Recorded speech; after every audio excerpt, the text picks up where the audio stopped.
Presiden Prabowo Subianto menegaskan akan terus membongkar kasus-kasus korupsi di Indonesia. Prabowo menyatakan selama 6 bulan kepemimpinannya, ratusan triliun kekayaan negara berhasil diselamatkan. Prabowo mengaku mendapat laporan adanya ancaman-ancaman yang diterima oleh penegak hukum. Namun Prabowo kembali menegaskan untuk terus memberantas korupsi. Hampir tiap hari kita membongkar kasus-kasus korupsi dan tidak akan berhenti. Tidak, kita akan berhenti. Dan saya tahu ada penegak hukum yang diancam. Saya tahu, saya dapat laporan. Ada yang rumahnya didatangi. Ada yang mobilnya diikuti. Ada yang rumahnya difoto. Kita paham itu. Tapi saya hanya ingin sampaikan, kita tidak gentar, saya tidak gentar.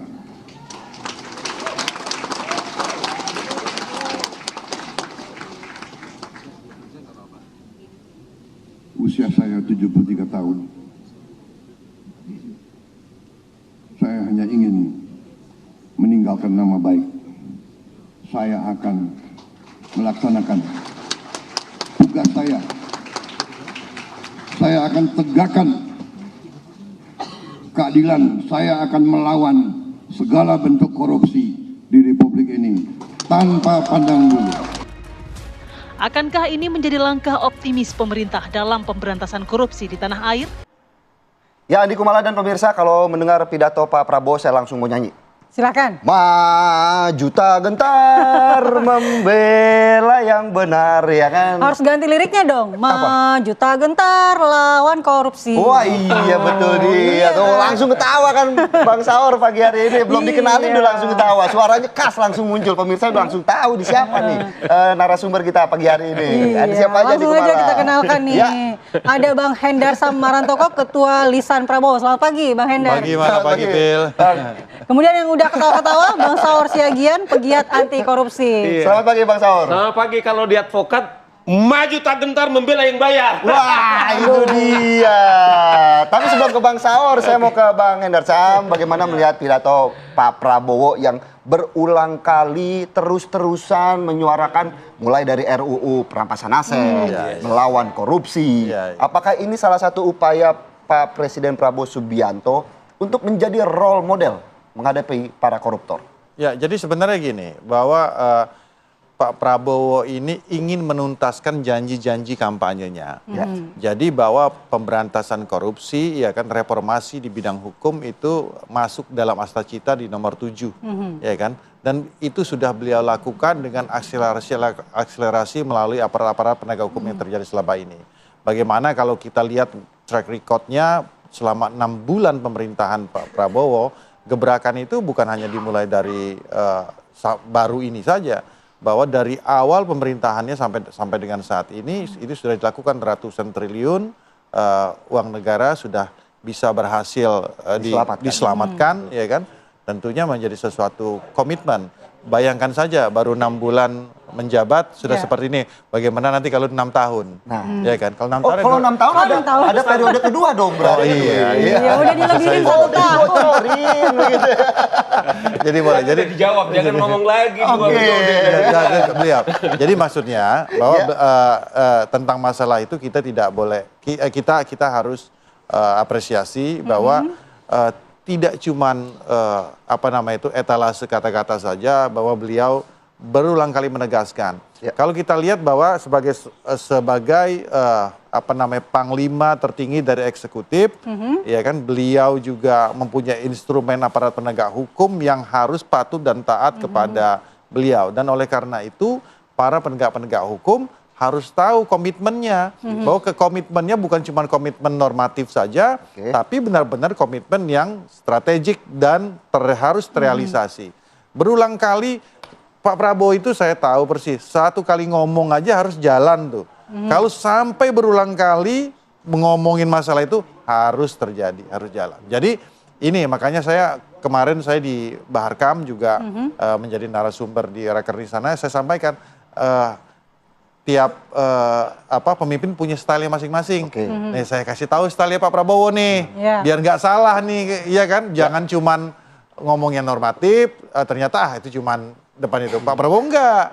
Kalau dia udah ngomong kayak seperti itu, harus jalan. Nah, Oke. ya, jadi dia akan kasih reward, tapi dia akan juga kasih punishment terhadap hal tersebut. Ya itulah Pak Prabowo. Begini Bang Hendar, yang saya tangkap dari pidato Pak Presiden Prabowo ini juga setiap hari melakukan penindakan korupsi, kemudian setiap hari juga ada ancaman terhadap para aparat yang melakukan penindakan korupsi. Betul. Kenapa tidak dibuka penindakan korupsi yang dilakukan setiap hari itu? Ya jadi begini, bahwa yang harus dilihat bahwa kita ketahui bersama korupsi ini kan sudah sangat mengakar kuat. Mereka juga mempunyai instrumen-instrumen dan sudah menjalar kemana-mana. Bang Saur juga pasti sudah tahu persis masalah itu. Jadi melawan korupsi ini bukan hanya aparat saja yang mengalami ancaman. Pak Prabowo secara tidak langsung juga itu mengalami ancaman dan manuver. Saya merasakan hal tersebut. Ancaman dari mana Bang? Ya banyak. Saya ambil contoh di kasus-kasus di Pertamina contohnya kan. Itu main itu di belakang. Tapi hal seperti ini kan nggak bisa kita ungkap ke publik. Karena itu kan contoh ya di bagian intelijen mempunyai info-info yang tentunya tidak bisa ini diungkapkan ke publik. Tapi kami tahu, saya tahu. Ya kan, saya tahu. Tapi saya nggak bisa ngomong tentang masalah itu. Ya kan nggak bisa kita ungkapkan semua kita ember-emberin ke publik, nggak bisa. Tapi sinyal-sinyal itu yang penting bahwa hey para koruptor dan jaringan-jaringannya, Anda jangan coba-coba bermain dengan para pembantu-pembantu saya, para aparat penegak hukum. Dan sebelumnya ingat 4 bulan yang lalu beliau ngomong, hey Polri, hey TNI, jangan main-main. Jadi dia bersihkan dulu di dalam. Oke. Ini kan strategi kan, dia bersihkan dulu di dalam. Polri, TNI, ya, Kejaksaan, jangan main-main tentang masalah korupsi, ya kan, jangan main-main dengan masalah kewenangan ya, yang diberikan kepada negara. Itu sudah bersih, kemudian kawan-kawan jalan, kemudian ada koruptor fight back, seperti itu ya kan. Nah beliau ancam lagi, hey jangan main-main juga, kita juga punya instrumen yang kuat untuk melawan hal tersebut. Nah oleh karena itu peran kita sama-sama, termasuk saya, Bang Saur, ini kan kita advokat ini, ya sorry to say, kadang-kadang kita juga pegang perkara korupsi ya, tapi tidak dalam rangka kita untuk membela ya, tapi kita mengawal bahwa memang iklim penyidikan, penuntutan, bahkan sampai putusan kita itu memang tidak baik-baik saja juga. Banyak juga para orang tersangka itu ya kadang tidak selayaknya jadi tersangka. Atau kami setidak-tidaknya para advokat-advokat ini bisa mengawal dan menjamin hak-hak dari para mereka-mereka yang terkena perkara ini supaya dapat kayak mereka punya hak juga untuk melakukan pembelaan ya kan. Nah fungsi kita nih advokat-advokat cukup berintegritas lah ya Bang ya. Kita menyatakan bahwa kalian nggak boleh ya kan klien bolehnya cuma sampai sini, nggak boleh melakukan manuver-manuver lain di luar hukum. Jadi seperti itu. Baik, Bang Saur langsung saja tanggapannya bahwa ada upaya perlawanan balik dari para koruptor dengan pengancaman-pengancaman. Sebenarnya cerita lama Bang Saur. Iya, saya tidak ahli gesture, tapi kami menganalisanya dari petunjuk. Oke. Sama ketika saya narsum diajak oleh Filipus dan Mbak Kumala, yaitu kita menganalisa pidato presiden di May Day. Betul. Nah, menurut saya semangatnya masih sama. Artinya adalah cuman ada kata-kata sekarang ini ke akar-akarnya. Kalau saya melihat lebih holistik, kalaupun ada kemarin itu ada pergerakan misalnya tentara menjaga katakanlah kejaksaan, kalau saya melihat bukan lagi kita melihat semata-mata hukum normatifnya, tapi lebih kepada keseriusannya. Nah oleh karena itu betul Henderson bilang, kalau kita mau memberantas katakanlah korupsi, nggak mungkin sapu kotor membersihkan lantai kotor. Nah karena memang kita tahu koruptor ini kan bukan saja mereka punya dana hasil korupsinya, kemudian punya jaringan dan juga punya pengaruh luar biasa. Nah oleh karena itu presiden sadar bahwa tantangan itu tidak mudah, tentu nggak akan mungkin dia bicara tentang orang karena bukan kapasitasnya. Dia sebagai presiden, dia sebagai kepala negara dan juga panglima penegakan hukum Panglima penegakan hukum cukup kasih warning. Nah, oleh karena itu kita minta juga teman-teman aparat penegak hukum, kalian tidak boleh lagi main-main. Saya minta kepada Pak Presiden, kalau memang tidak becus, segera tindak ganti.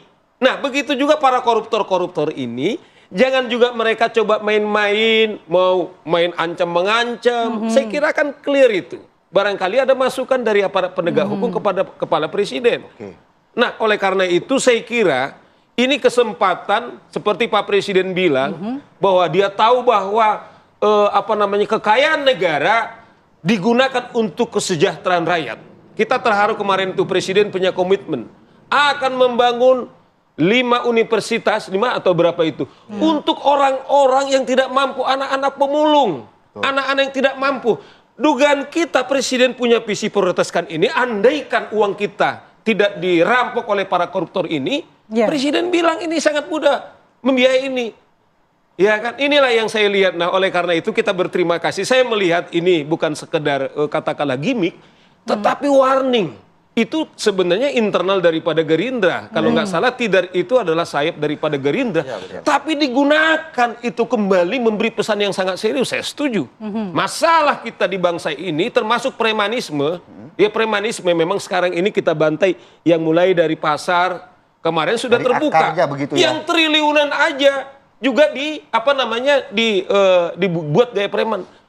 Philip Bakumala itu juga akarnya karena korupsi sedemikian rupa, orang nggak percaya lagi dengan cara berhukum, melakukan sesuatu, tetapi dengan gaya premis ini identik dengan para cara-cara koruptor gitu loh. Cuman karena koruptor, maksud saya itu slim, sepi di tangannya, di hotel-hotel berbintang 7, ya kan? Nah, cuman ini kemudian mereka itu di pasar-pasar, atau dengan cara menekan seperti itu. Sepakat dengan Bang Saur. Ini kan korupsi extraordinary crime, kerah putih.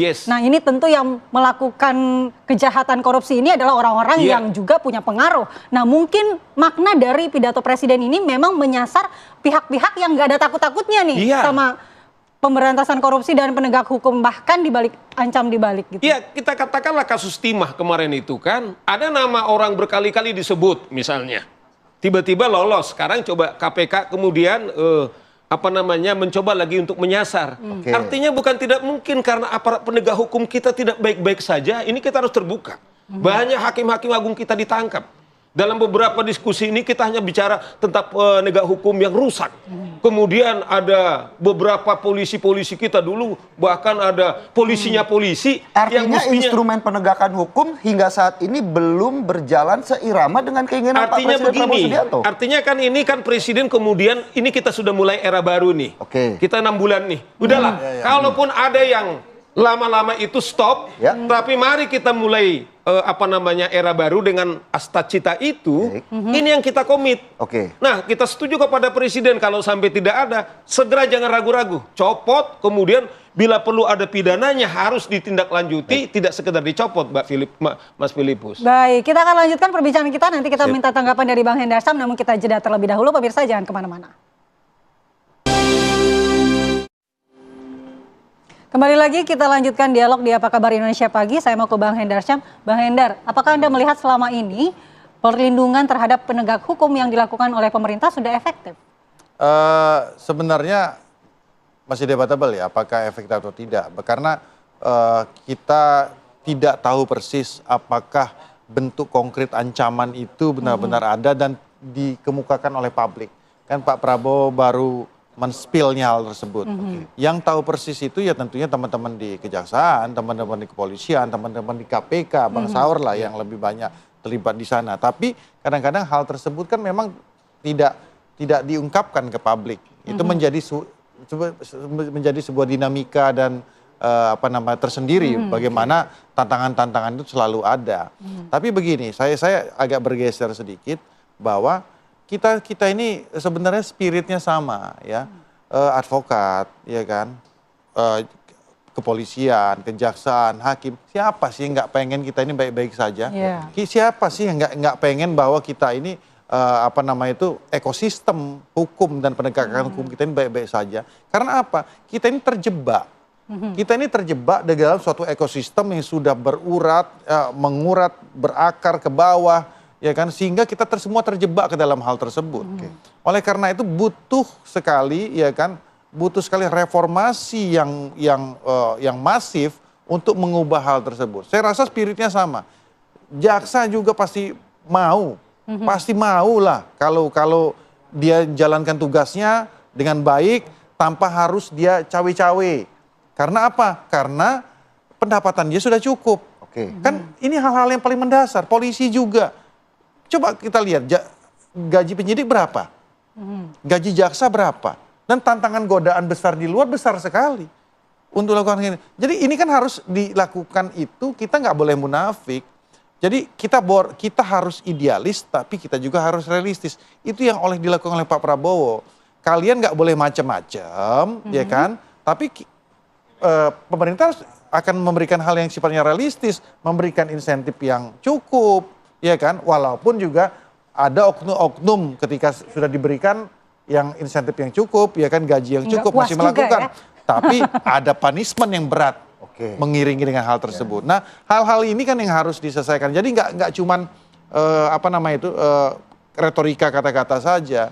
Jadi beliau itu orang yang sangat jujur mengungkapkan dan realistis, idealis dan realistis dalam melakukan memimpin negara ini supaya lebih baik ke depannya. Tapi kan kita juga tidak bisa menormalisasi kemudian kejadian-kejadian seperti penegak hukum yang kemudian diancam. Mungkin memang sudah beberapa kali cerita terjadi. Bahkan para pelaku yang ingin memberantas korupsi selalu bilang saya siap mati, saya siap mati. Artinya kan kita kemudian menormalisasi hal tersebut. Bagaimana kemudian Pak Prabowo akan menghadapi fenomena-fenomena seperti itu? Sebenarnya kan ini bisa dilakukan secara parsial, nanti melihatnya seperti apa. Jadi contoh yang paling dekat ketika kejaksaan mengungkap kasus di Pengadilan Negeri Jakarta Selatan. Ya kan, kemudian kan salah satu tersangka yang ditangkap karena perannya dalam melakukan proses buzzer, ya kan, kepada kejaksaan. Betul, Jadi kan ancaman-ancaman itu kan macam-macam modelnya kan. Salah satu bentuknya melalui digital, melalui buzzer, ya kan, dilakukan hal tersebut. Dan ini kan udah diungkap oleh kejaksaan. Ternyata bukan hanya ancaman secara fisik saja, tapi melalui instrumen media sosial, mendiskreditkan kejaksaan, ya kan, berusaha untuk mendahulukan kejaksaan. Begitu juga saya yakin kepolisian dan kehakiman ya akan mendapatkan tantangan yang serupa. Dan sepertinya sudah dilakukan tantangan serupa. Anda bisa lihat nanti. Maka oleh karena itu ini kan menjadi salah satu contoh saja bahwa ini bisa kita ungkap. Jadi bukan obstruction of justice, ya kan, tidak hanya menyangkut tentang jangan cuma menyasar advokat saja. Kita ini paling senang loh kalau semua proses itu berjalan dengan betul. Kayak saya contoh zaman dulu di KPK, kita dampingin masalah KPK, saya agak tenang. Karena apa? Semuanya normatif udah jalan, kita dampingin. Kalau salah ya salah, ya kan. Hukumnya gimana? Kita fight di pengadilan, tapi kita fight secara akademik, kita fight-nya juga secara hukum. Jadi nggak ada aspek-aspek non teknis di belakang itu, pusing juga kita nantinya, ya kan? Saya mau ke Bang Saur. Bang Saur, jika Presiden sudah mengungkapkan di depan publik bahwa penindakan korupsi ini senantiasa mendapatkan ancaman, kira-kira Presiden juga sudah menyiapkan perlindungan berarti kepada penegak-penegak hukum yang diancam itu? Nah, oleh karena itu menurut saya begini, saya sekaligus menghimbau kepada semua para penegak hukum dan lembaga aparat penegak hukum. Bagi saya pribadi, adanya MOU antara katakanlah kejaksaan dengan TNI, justru aparat penegak hukum atau lembaga aparat penegak hukum dalam konteks ini kejaksaan, polisi, tidak mendemonstrasikan secara hakiki tanggung jawab mereka. Filipus Bakumala, satu MOU tidak akan pernah kemudian katakanlah mengkudeta tentang aturan peraturan. Katakanlah tupoksi dari teman-teman polisi, dia wajib menjaga keamanan ketertiban, termasuk keamanan setiap warga negara. Tanpa diminta? Tanpa diminta. Karena mereka negara dalam undang-undang kepolisian, mereka bukan saja, kan ada 3 fungsinya. Menjaga keamanan ketertiban, menegakkan hukum, dan juga melayani masyarakat. Artinya adalah mereka harus proaktif. Kalaupun ada pribadi atau lembaga, tanpa diminta, mereka wajib untuk melakukan perlindungan. Apalagi misalnya para penegak hukum. Kalau bahasa saya, yang sedang perang. Saya maknai pidato presiden itu kita sedang berperang, hal yang fundamental apa? Korupsi dan premanisme saat ini di samping yang lain tentunya. Artinya semua para penegak hukum ketika presiden sudah ngomong, teman-teman polisi wajib harus melindungi kejaksaan. Nah, saya tidak tahu apa yang terjadi. Salah satu contoh dibilang Hendarsam. Coba bayangkan ada sekian ratus buzzer menyerang kejaksaan. Yang ideal menurut saya teman-teman polisi yang lebih proaktif, karena itu menjaga keamanan ketertiban, kemudian bersama-sama. Nah, yang kita lihat sekarang ini saya malu. Malah kelihatan antara kejaksaan dan polisi ini menurut saya ini. Malah yang kelihatan itu kompetitif gitu loh. Malah bersaing gitu loh. Misalnya ada yang diuntit kejaksaan beberapa waktu yang lalu. Kita mau tahu sebenarnya apa yang terjadi. Karena sudah disebut polisi misalnya. Apa yang terjadi akhirnya Filipus Kumala dan saya hanya bisa meraba-raba. Tapi ingat, undang-undang memerintahkan dan mewajibkan mereka. Bahwa kau harus menjaga keamanan ketertiban. Dan juga teman-teman di kejaksaan juga menurut saya merem diri. Contoh misalnya, kami buat Tumpas sebagai para penegak hukum kami tidak menikmati satu perak gitu loh. Kami sadar saya bilang. Ada risiko, tetapi ada panggilan suci setiap kita sudah mau kontrak sebagai para penegak hukum.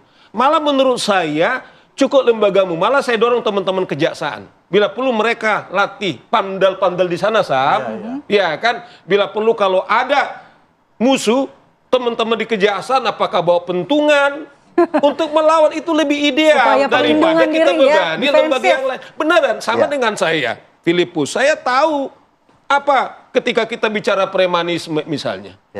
Tetapi itu yang kita bilang, tentu ketika ada risiko, kita bukan katakan itu adalah jadi racun, tapi itu adalah kehormatan atas panggilan suci seperti Filipus hari Minggu sebelum saya ibadah mengundang itu yang saya bilang. Itulah tugas-tugas daripada jurnalis menyuarakan. Jam 10 gue ditelepon, Bang, ini jangan dulu soal tentara, tapi korupsi oke gue mau lah. Gitu loh kan. Itu maksud saya. Jadi teman-teman kejaksaan juga harus tahu apa panggilan mereka, tetapi kalaupun nyawa mereka, jangan juga itu jadi penghalang mereka untuk maju terus. Percayalah. Saya kira presiden melindungi mereka, rakyat terlebih Tuhan pasti melindungi mereka. Itu yang saya usulkan. Tapi supaya khotbah saya ini hari Minggu ini kena Filipus. Tapi Bang Saur, kemudian selaku pegiat anti korupsi, apakah juga sebelumnya pernah mengalami hal-hal seperti ini? Bentuk ancaman dan sudah menggunakan fasilitas keamanan yang mungkin ditawarkan oleh pihak kepolisian? Saya terus terang waktu saya dampingi kawan-kawan di KPK Novel Baswedan, coba bayangkan. Matanya sendiri sampai detik ini yang kita bicara, Filipus dan Mbak Kumala, nggak akan pernah terjadi. Hanya 30%, sisa 30% matanya sebelah kiri Novel ketika dia kerja di KPK. Bagaimana beratnya tantangan. Jadi bukan sekedar matanya disiram, pernah Novel itu sudah ditetapkan sebagai tersangka untuk kasus sarang burung walet. Bahkan waktu itu penyidik memberikan surat penahanan dan saya bilang, kamu, saya bilang, sama dengan Kepala Biro Hukum, Setiadi, saya sebutlah.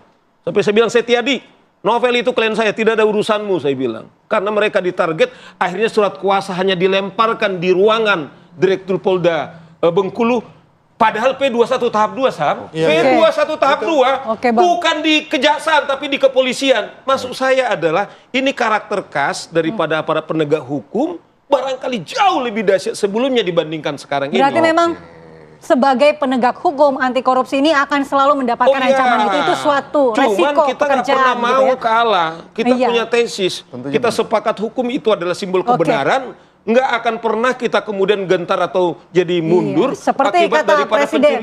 seperti tidak kata gentar, presiden. tidak boleh gentar. Kalau kata Pak Presiden, maju tak gentar, ya kan? Jangan membela yang bayar. Tidak perlu.